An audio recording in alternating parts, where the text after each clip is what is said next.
남녀 사이의 연애에서 가치관은 그 시작과 끝을 결정할 정도이며 거의 모든 것이라고 해도 과언이 아닐 것입니다. 그 이유는 인간관계의 범주를 벗어날 수 없는 남녀 사이의 연애에 있어서 아무리 뛰어난 외모, 능력, 조건 등등을 갖추어도 가치관이 너무 맞지 않으면 연애가 거의 불가능에 가까워지지만, 반대로 외모, 능력, 조건 등등이 다소 부족하더라도 가치관이 정말 잘 맞으면 서로 의지하고 보완해가며 연애가 어느 정도까지는 가능하기 때문입니다. 하지만 대부분의 사람들은 가치관의 뜻에 대해서 애매하게 알고 있고, 애매하게 아는 만큼 그것을 어떻게 알아볼 수 있는지는 잘 모르는 것 같습니다. 가치관의 구체적인 뜻은 자신과 상대방을 포함해서 세상 모든 것에 대한 관점과 기준이며 그에 따른 태도입니다. 그것은 옳은 것, 옳지 않은 것, 반드시 해야 하는 것, 반드시 하지 말아야 할 것, 가장 우선시해야 할 것, 가장 뒤로 미뤄야 할 것, 나 자신에 대한 태도, 상대방에 대한 태도 등등 거의 모든 판단과 선택, 그에 따른 책임지는 태도까지 모든 생각과 행동의 기준점이 되어서 매 순간 그리고 장기적으로 형성되고 나타나게 됩니다. 사람의 가치관을 알아보는 방법은 수많은 방법이 있겠지만 남녀 사이에 있어서 쉽고 빠르게 상대방의 가치관을 알아볼 수 있는 방법 몇 가지를 알려드리겠습니다. 하나. 이것은 가장 일상적으로 쉽게 상대방의 가치관을 알아볼 수 있으며 다른 방법들에 비해서 많은 기회가 주어집니다. 남녀 사이의 영화, 드라마, 공연, 전시회를 같이 보거나 음악을 듣는 것은 상대방의 가치관을 알아보고 이해할 수 있는 좋은 기회가 됩니다. 영화, 드라마, 공연, 전시, 음악 등등은 예술성을 가질 때가 많으며 예술은 다양한 상징과 배경을 담고 있기 때문에 다양한 해석이 가능합니다.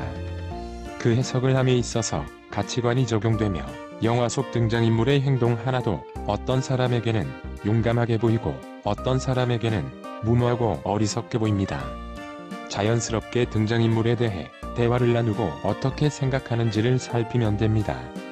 영화 속 대사 한마디, 음악 속 가사 한 구절조차 사람에 따라 다르게 해석이 됩니다.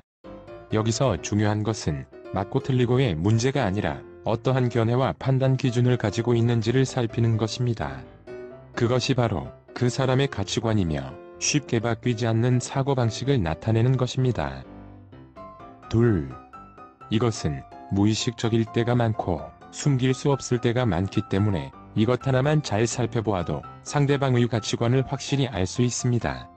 그것은 바로 다른 사람의 기쁨과 슬픔에 대해서 어떻게 말하는지 그리고 어떻게 행동하는지를 살피는 것입니다. 사람은 너무나 쉽게 타인과 자신을 비교하려 들며 타인보다 잘하면 우월감, 타인보다 못하면 열등감에 빠지기 쉽습니다. 유명한 속담 중에 사촌이 땅을 사면 배가 아프다는 말이 있을 정도입니다. 생각보다 많은 사람들이 타인의 기쁜 일에 질투심과 열등감을 느끼고 타인의 슬픈 일을 무시, 멸시하거나 심지어 기뻐하기까지 합니다. 지금 당장은 당신에게 잘 보이고 좋은 이미지를 보여주기 위해 배려해주고 양보해주지만 언젠가 다른 사람에게 향해 있던 우월감과 열등감이 당신에게로 향할 것은 거의 분명한 사실입니다. 그렇기 때문에 다른 사람의 기쁨에 진심으로 축하해주고 다른 사람의 슬픔에 진심으로 슬퍼하는 사람을 만나는 것을 추천합니다. 셋. 이것은 가장 빠르고 솔직하게 상대방의 가치관을 알아볼 수 있는 방법이며 생각보다 많은 사람들이 쉽고 상세하게 대답해 줍니다. 그것은 바로 어떤 사람이 제일 싫은지 물어보는 것입니다. 대부분의 사람들은 어떤 사람이 제일 좋은지는 잘 대답하지 못하지만 어떤 사람이 싫은지는 그나마 잘 대답합니다. 왜냐하면 사람의 심리는 싫었던 상황이나 싫었던 사람은 지난 기억으로 남아서 피하고 주의하거나 멀리해야 할 대상으로 인식하는 게 본능적인 반응이며 그 본능이 사람의 가치관을 형성할 때가 많기 때문입니다. 불에 데여본 사람이 불을 두려워하거나 조심하고 개에게 물려본 사람이 개를 두려워하거나 싫어하는 경우가 많은 것도 그런 이유이며, 어떤 사람이 제일 싫은지 묻게 된다면 이제까지의 인간관계, 즉 가족, 친구, 직장, 모임, 연인 등등 모든 경험에서 가장 싫었던 사람. 가장 상성이 안 맞았던 사람은 쉽게 기억에서 떠오르며, 상성이 안 맞았던 것은 그와는 반대되는 가치관을 지녔을 때가 많기 때문입니다. 네. 여행을 같이 가는 것도 좋은 방법입니다. 정말 안타까운 것 중에 집돌이 집순이이시거나 데이트 루틴으로 카페, 맛집, 영화관만 가는 분들이 있습니다. 물론 그러한 성향이 잘못된 것은 아닙니다. 사람은 편하고 익숙한 것을 좋아하는 것이 효율적이고 위험 부담도 없으며 안전하기 때문입니다. 하지만 사람의 핵심적인 가치관은 평온한 일상보다는 위기와 갈등, 선택의 순간에 그 본성과 가치관이 여실히 드러나기 때문입니다. 위기, 갈등의 순간을 알아보기 위해 일부러 싸우거나 사고, 질병을 일으킬 수는 없기 때문에 그나마 여행을 같이 가서 직간접적으로 파악할 수 있는 것입니다. 수십 년 친한 친구들 사이에도 여행을 가서 어디로 갈지, 무엇을 먹을지 등등 사소한 선택과 우발적으로 발생하는 차질, 변경 등등의 상황에서 가치관이 충돌하기도 하고 서로에게 실망하기도 합니다. 그것은 옳고 그름의 문제가 아니라 다르기 때문에 발생하는 충돌이며, 가치관이라는 것이 하루아침에 형성되는 것이 아니되 하루아침에 바뀌기도 어려운 것이 대부분의 현실입니다.